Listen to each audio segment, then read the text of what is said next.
헬스조선 상례 서비스 3일의 약속.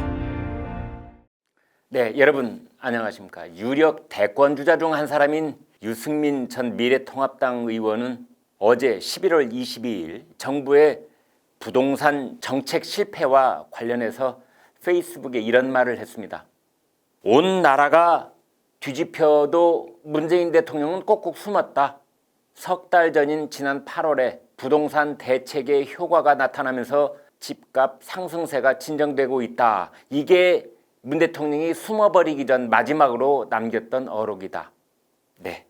자, 그렇다면 지난 8월 문 대통령은 뭐라고 했을까요? 문 대통령은 지난 8월 10일이었죠. 청와대에서 수석 보좌관 회의를 주재하고 정부의 부동산 해법이 서서히 효과를 나타내고 있다고 밝혔습니다. 문 대통령은 과열 현상을 빚던 주택시장이 안정화되고 집값 상승세가 진정되는 양상을 보이기 시작했다. 이제 그러면서 앞으로 대책의 효과가 본격화되면 이런 추세가 더욱 가속화되리라 기대한다. 그렇게 말했습니다. 그러나 그 이후 문 대통령이 말한 것과는 정반대로 부동산 문제는 위기로 치달았고 급기야 전세 대란이 빚어지는 상황에 봉착하고 말았습니다. 유승민 전 의원은 아주 독하게 비판을 합니다. 대통령은 참 무능했다. 24번에 걸친 부동산 대책은 이 정권이 얼마나 바보 같은지를 보여줬다. 그런데 이제 비겁하기까지 하다. 온 나라가 난리가 나도 국정의 최고 책임자는 머리카락 하나 보이지 않고 꼭꼭 숨었다. 대통령이 국민 여론과 숨바꼭질을 벌이는 것도 아닐 텐데 이런 대통령의 모습은 한두 번이 아닙니다. 우선 당장 지난 17일이었죠. 국무총리실 산하 김해 신공항 검증위원회가 김해 신공항을 동남권 관문공항으로 추진하는 것에 대해 근본적인 검토가 필요하다. 그런 발표를 한 뒤에도 문 대통령과 청와대의 침묵은 이어지고 있습니다. 그런데요, 과거를 따져보면 문 대통령은 가덕도를 2016년 6월 직접 찾아간 적이 있습니다. 박근혜 정부가 경남 밀양과 부산 가덕도를 놓고 파리공항공단 엔지니어링의 용역을 의뢰해서 입지 선정을 할 때였습니다. 전임 당대표 신분이던 문 대통령은 이 당시에 어디가 좋겠는가라는 질문에 이렇게 말했습니다.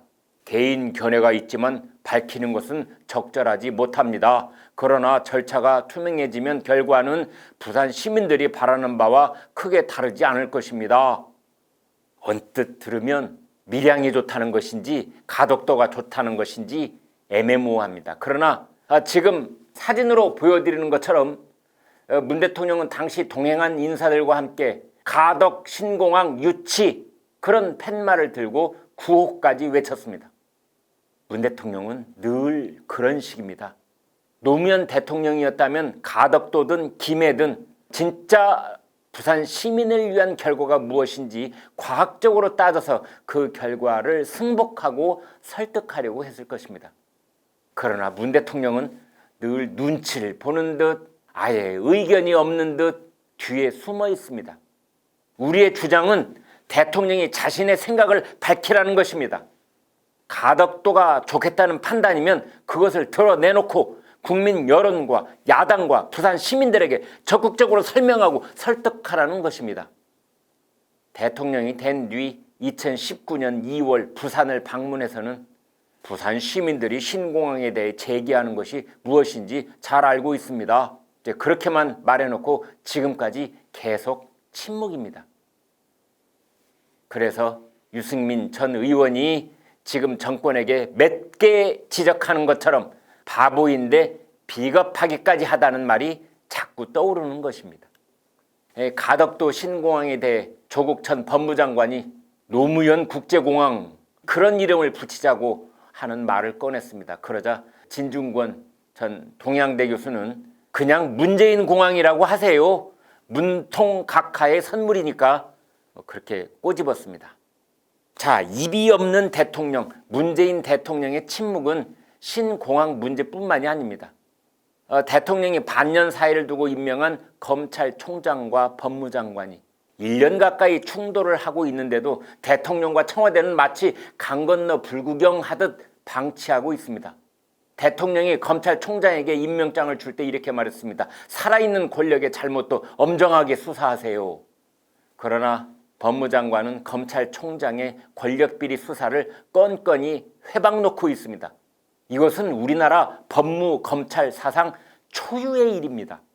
이것을 국민들이 어떻게 해석하라는 것인지 깝깝할 따름입니다.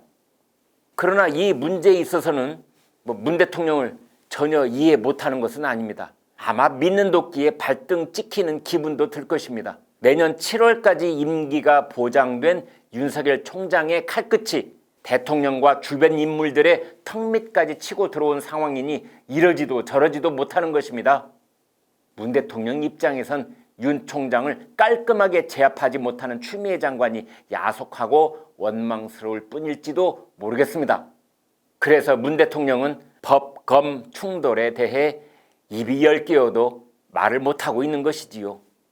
이제 그런가 하면 월성 1호기 원전을 조기 폐쇄한 문제는 또 어떻습니까? 경제성을 조작했다는 감사원 감사에 따라 청와대와 산업부 관계자들이 검찰 수사를 받고 있습니다. 이런 모든 사태의 출발은 대통령으로부터 시작됐었습니다.